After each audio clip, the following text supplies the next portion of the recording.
It's a shocking and terrible fact that right now, in our highly developed world, children are still dying of hunger. My guest this week, Reena Ghelani, sees too many starving children. You expect children to cry if they're suffering, but they don't even have the energy to cry. And the other thing is I found that the mothers or the fathers they're also silent. Luckily, many children survive when they get treatment. They are able to keep living.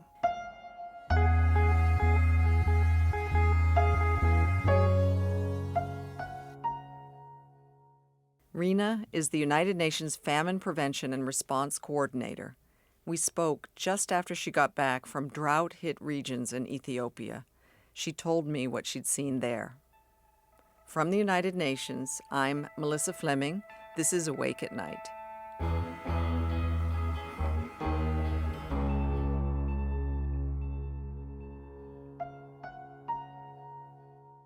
What I saw was, famine and hunger is the face of a child. And so we saw many, many, many, many families at the brink of devastation. But I also saw a lot of hope. So, we staved off a famine in Somalia last year. Our humanitarian colleagues on the ground did a remarkable job. And I heard a lot of voices of families who had faced the most horrible things, including losing children, but very much pleading for looking forward and saying, help us to help ourselves get out of this. And it's been quite humbling to see people actually climb out of such horror and actually say, we're not giving up. So, for me, I took away from that we can't give up either. You just described famine is the face of a child. Why did you say that? Well, most hunger actually is children are most affected basically by hunger. And those who die first are usually the children and really young ones. I've been in countless malnutrition wards and it's just crowded. They're crowded in Ethiopia, Somalia, northern Kenya with babies who basically are dying of disease because they're malnourished from not facing enough food. So famine is the face of children. It is a child's face. I'm getting this picture myself from the Ethiopian border with South Sudan, and I remember one of those scenes and babies being weighed and their stick arms being measured. Why is it? Because we know that parents will do anything. They'll stop eating themselves to feed their children. Why is it that the children end up malnourished so much quicker than adults? It's largely just because their bodies are the nutrients that they need they're not getting, and they don't have the level of ability to fight disease yet that we have developed as adults. And so often it's caused by malnutrition, but it's the diseases that kill them first. Okay, so the parents are hungry too. Absolutely. And when I was in Ethiopia, in Tigray actually, what we found was that communities, like you said, parents will do anything. We'll all do anything to save our children. And it was the younger women actually that were facing malnutrition first because they had, and usually lactating women, women who've just given birth and have young babies, they will stop eating to ensure that their children get the food first. And so you do often see also that situation where it's the mothers. Right, also. Because to produce the breast milk, you actually need to eat more. Exactly, so it's a double bind, right? You were actually in Tigray. I mean, I know for months, and before that, before this job, you were actually working at OCHA, the Office of the Coordination for Humanitarian Affairs, and I know that office and the Secretary General and everyone was calling for access into Tigray, and now you had access. And one of those big concerns was that people were starving. We couldn't get humanitarian aid in. Yeah. So what did you see? Can you just describe what you So encountered? I was with a group of emergency directors from across the UN and NGO system, some of my heroes today, actually. And we were the first, we went in a convoy and we were the first to actually refuse to be denied access. We sat at checkpoints for hours and days until we finally got through. So we sort of broke through. And then when we crossed, it was literally days after the conflict had finished, or suspended at that time, I will say. And we went to villages that had not yet seen any humanitarian workers. Apart from what you see when a war just ends, death and destruction, we met with communities there who had faced horrendous torture and violence, lost everything. And in some ways, when you see people so traumatized, what you see is that they've lost all dignity and they're trying to process what happened. And you see this very blank, expressionless look. And that was community after community that were just starting to face what had happened to them. And then we did see on the other side, the aid workers start to ramp up the operations and get out. People had lost everything. They had lost everything. And we did see very, very hungry people, but what we saw was a lot of people had been horribly tortured as well. Can you just describe the scene? Were you meeting them in center? You said they lost everything. Were their homes destroyed? And yeah. It's I often, after war, going into war sites, you see such hatred, and it's in the form of, a hospital that had literally nothing left. People had taken the chairs, the tables. It sounds, it doesn't sound violent, but that is an extremely violent thing to do, to rip a society of even a pen in a school. And then what we had seen was communities where the women had been raped, the men had been killed, and yes, their homes had been looted and destroyed. But most of all, what you saw was a complete destruction of a community. That's what that sort of violence does. It rips people apart as well. You describe this as if this is something that you've seen before? Unfortunately, too much. I've worked for over 20 years in the humanitarian world, and so I've traveled and been to many, many countries, and it is a way too common a sight. So you're saying that the face of hatred in the aftermath of war is what has been stripped from people. Mm. Everything that gives them a sense of dignity. Exactly. It's such an important word, the word dignity. And we say it, but you actually see it when it's been stripped from someone. You can physically see it on their faces. People have a hollow look. It's expressionless. And maybe that's shock, but I often see it years later as well. And for me, it's someone who hasn't yet found a way to reclaim their dignity. Hmm. So when you went into Tigray with the colleagues from the different agencies, you had aid with you, yep. And you were able to provide some relief. Yes, we were. Basic medicines that had been still in the warehouses. A lot of our materials as well, the UN and NGO materials, had also been stolen. But we had trucks coming in that, because we had broken through, now the trucks were all lined up outside to come in as well. So we were able to start up operations pretty quickly, emptied the warehouses with whatever was left, and started getting the trucks moving straight away. Did you see any faces change when they saw that they were going to get some supplies, some? I think the communities that had perhaps been a little bit more shielded from that level of violence, there was a sense of, at that time, joy that the siege, in a sense, had been broken, and that there was hope coming. So, yes. And then I think for a lot of the mothers who were very concerned about the state of their children, the situation of their children, That was also there was also relief that they were going to be able to get medical care and food, etc. I mean, you're responsible for famine prevention, and you just spoke about a situation in the aftermath of war that you witnessed or conflict. We're seeing hunger as a weapon of war being deployed so often. Is that something that you're working on and something that you're trying to deal with?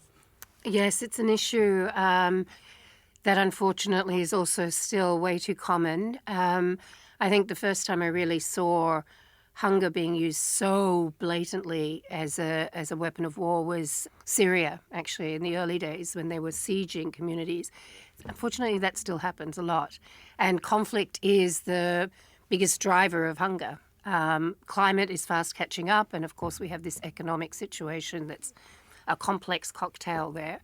But it's still conflict that is the biggest driver of hunger.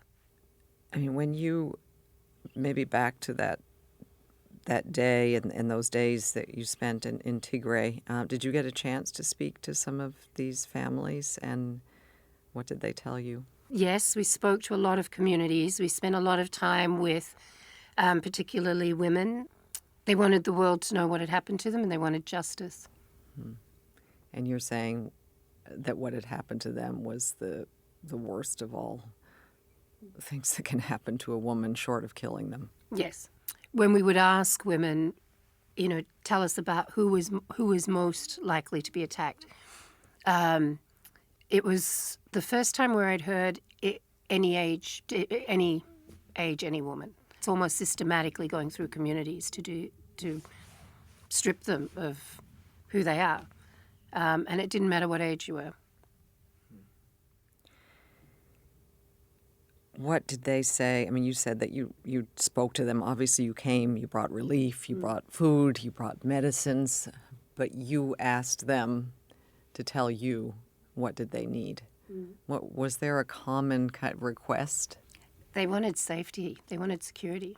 They wanted to know that this wasn't going to happen again. They wanted to feel that they could live in their homes safely, because without that, everything else is it's irrelevant, really. And then very quickly, once you see that communities have some boundaries of safety and security, usually created by themselves, by banding together, then it very quickly becomes the basic needs. But later on, it's always education. Always education. Everyone wants their children, all of us want our children to have an education, to have what we didn't have, right? A better future, a brighter future. And that it always ends up there at some point. So just back to, you described young children who were malnourished.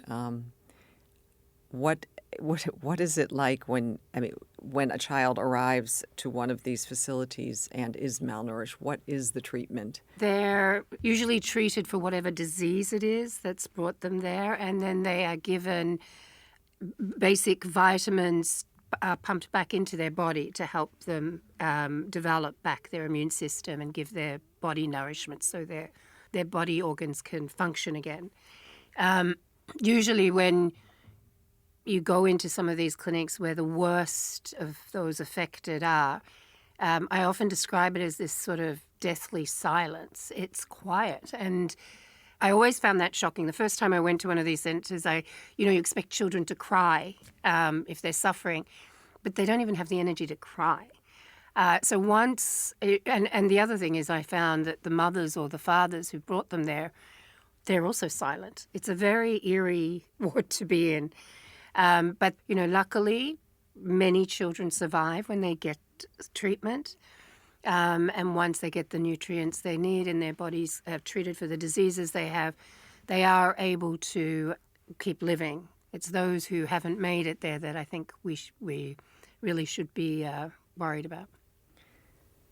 I mean, you said that conflict, and we talked about famine and devastation as a result of conflict and war was one of the biggest drivers of famine. But you also mentioned climate, and I believe you spent a lot of time also in Somalia, which has a combination of both. What has your experience in Somalia been with trying to prevent famine? Yeah. The issue is that Somalia is constantly tinkering on this edge, and it has this mix of conflict, climate change, largely. I mean, the first million people who moved and were displaced last year were not displaced because of conflict. It was because of the drought, and they moved because they couldn't continue their livelihoods. And of course, there's also a lot of economic issues there. So I strongly believe one of the parts of my job, the prevention part, is really exploring with the UN, World Bank, other financial institutions, climate financiers, and NGOs and governments to see if we can build on something that doesn't keep taking us back to this humanitarian brink. And that's actually, there's a lot of potential. I was in Somalia in 2005. And when you look at, people often look at countries and only see the negative. I have been absolutely thrilled to see the progress that has been made in Somalia. There is potential for Somalia now. It's at the cusp. We can actually work with the government there, I think, to make sure we're not constantly talking about famine every 3 years in Somalia. So very complex, very challenging, but there really is hope now. Excellent. That's hopeful. But meanwhile, also in Africa, there's this horrific new conflict in Sudan. Yes. And already people are talking about hunger. What can you say about what is happening and how concerned are you for people going hungry in Sudan? I think all of us are absolutely devastated for what's happening in Sudan, and the rapid unfolding of the crisis there is going to lead to a massive hunger crisis. Already 6 million people on the brink. A lot of the food baskets of Sudan are inaccessible. And this is a massive number of people. It's already also affecting other countries. I was recently in Central African Republic, and the north of that country was dependent on the trade routes through Sudan. And so we actually had to support the government in getting basic supplies, not humanitarian, basic supplies up to the north, because people were going hungry. And the roads get cut off in Central African Republic, so you can't actually, trade doesn't work from other parts. So it's got a broader regional ramification as well. And then, of course, all the refugees streaming into countries like Chad that have no resources to support them. Exactly. It's if we don't see some progress towards some level of negotiations, mediation, and peace, then the ramifications are horrendous, actually, for the region. What's keeping you awake at night?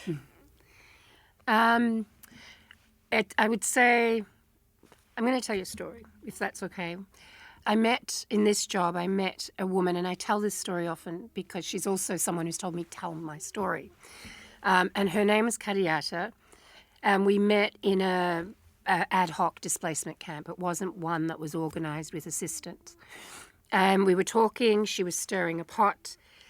She had 3 or 4 young children around her. And she had said to me, I said, what was your day like today? And she said that her youngest son had been sick, and so she had to pay for medicine, but he'll be okay. And it was starting to get dark. I went and talked to other people from the community around her. When I was coming back, I saw she was still stirring this pot, but there wasn't a fire on. So I went over and, with my translator that was assisting us, asked her, oh, you're still cooking? What are you cooking?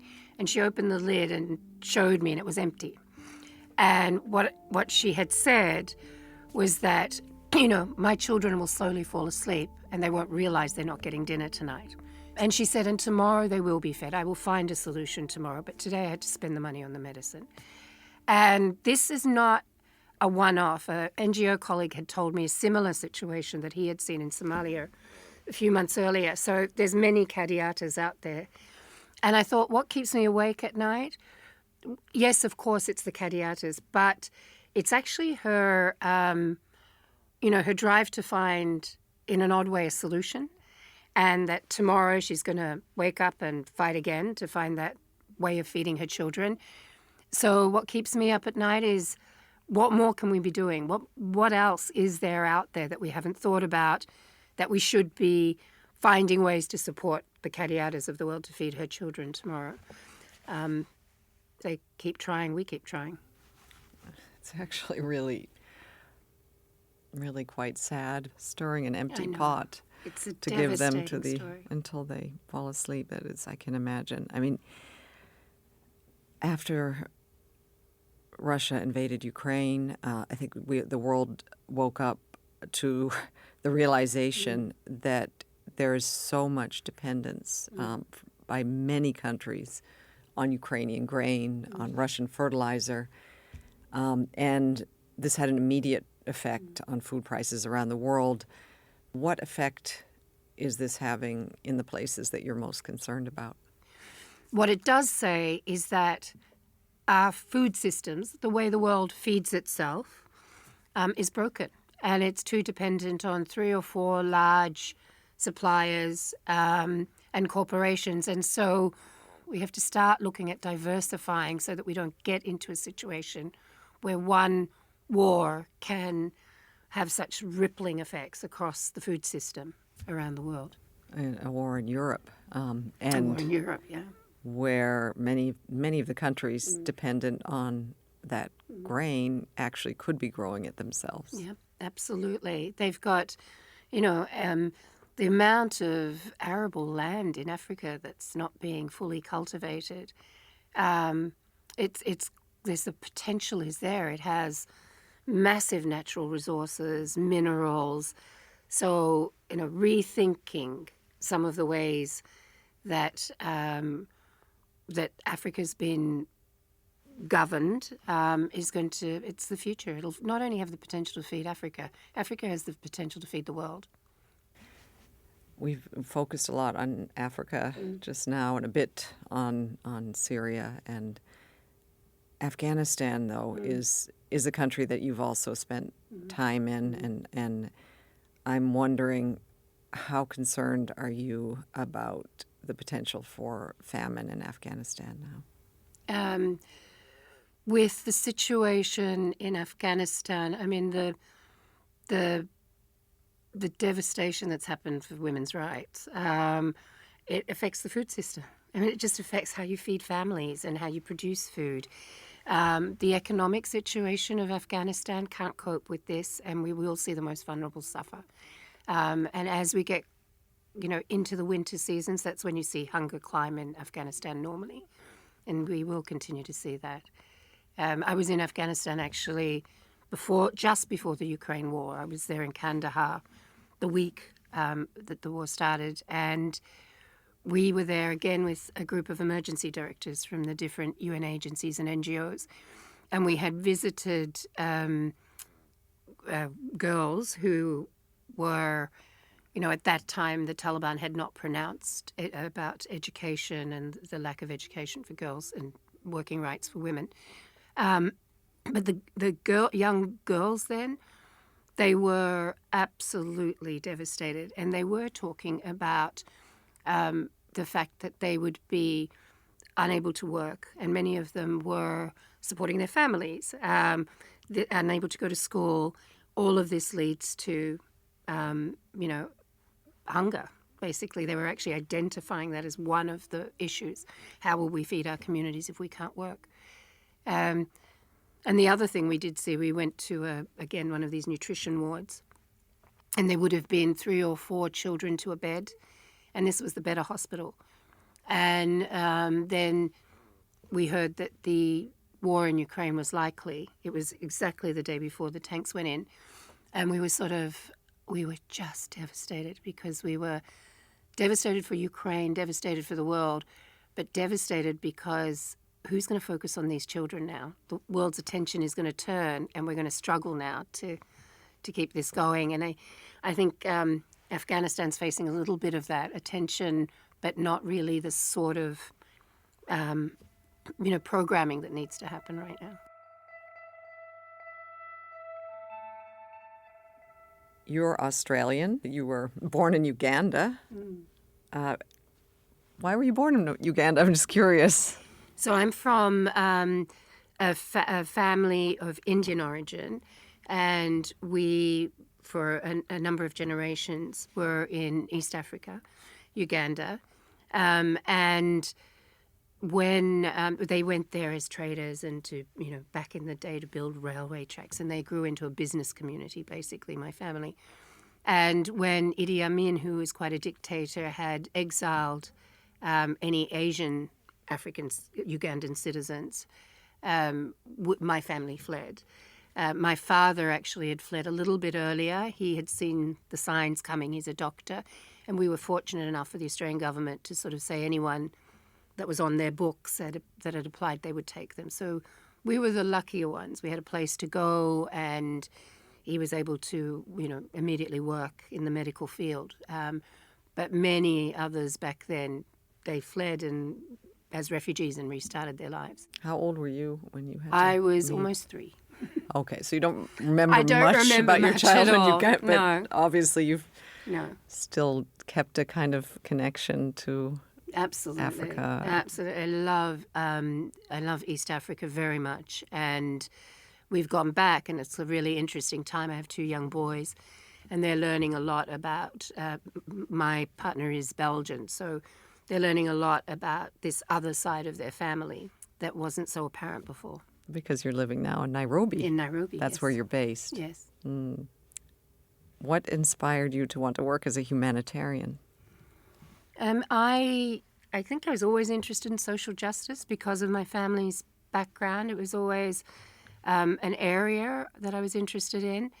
And it was only when I was traveling, a lot of Australians take a gap year because it's so far and so expensive to travel from Australia. You take a year and you backpack around the world. I actually ended up in Kenya. Ran out of money, looked for a job, started working for the Australian High Commission there on the refugee program. And that's when I had a aha moment. Working with refugees, I was on the resettlement program, so it was the nice part where people get a future and get, a hope. So I thought it was really a moment where I thought this is sort of the area I want to be in. And so I returned to Australia, did international law, and ended up, after a couple of years of working with the aid program, working with the UN Refugee Agency. And my first assignment was Iran. It couldn't have been more fascinating. Wow. Yeah, so that's where the Afghanistan sort of link started. Isn't it? Because there were so many refugees Exactly. fleeing into Iran, which is actually a very generous country when it hugely. comes to accepting refugees from Afghanistan. Absolutely. And giving them many Real- rights. Yes, yeah, very generous. You mentioned that you were able to work on the kind of happy side of refugee protection, and that is those few who get to be resettled to other countries. I mean, I think in your current job, you must be seeing so much that isn't very hopeful. A lot of people just trying to get food to stay alive, looking for justice, looking for a longer-term future and stability. How does that leave you? I mean, you must feel frustrated a lot. It's, it's a job where you can either get frustrated, or the reason I do it is because I want to be part of the change. I actually do see opportunities and hope, and, communities themselves see it. So I sort of feel carry that and really want to be part of a change. Level the playing field. Look at sort of how do you lift people out of these situations so that they can help themselves and have build their own lives. I do see it. I don't see it all negatively. And many of the places you've worked in are not easy for women to operate in. They're not easy for women to live in, but also for women humanitarians, I think, to operate in. Have you ever had a problem being a woman? The old days, I think the humanitarian field was seen as a sort of not really a place for women. It was more of a cowboy scene. You might be familiar with that. It's changing. It is changing. We are in leadership positions, which changes the working environment. Safety is often an issue. I think we have improved on that side of it. No, it hasn't always been easy, but I think it's getting better. And I would absolutely encourage any young woman to really keep engaging and talk about any of the constraints that prevents them from doing the job, because then we can start to fix them. We have to start talking to each other about what it is that holds us back in the humanitarian world, because there are ways to work around that and find solutions.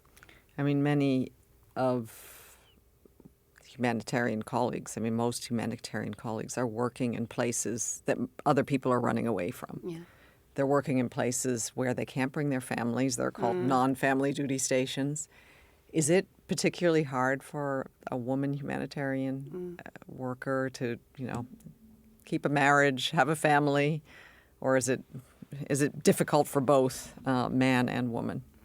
I think there's particular challenges for women, and particularly around if you do decide you want children, that starts to affect where you can be.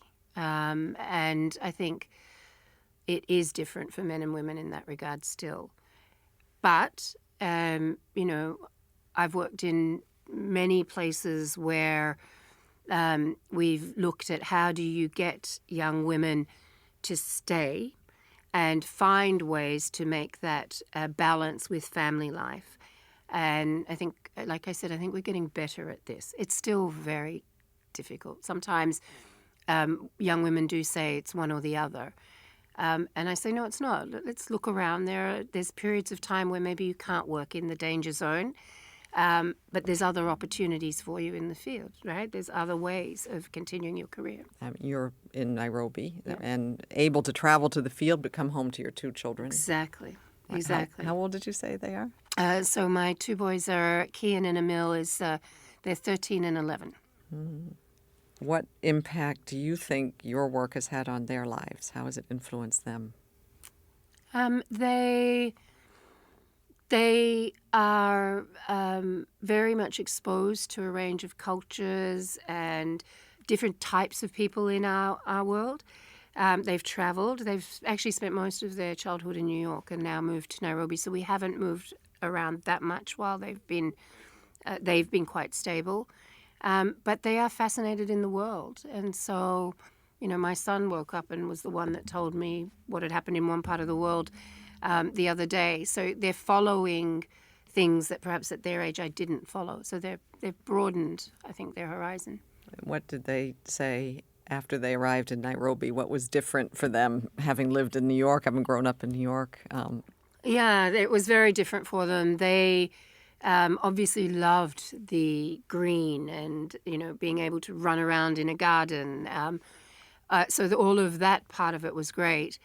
And they love the people and the music and the sounds and the life. So I think they're happy. They love New York, but Nairobi's been a nice change for them.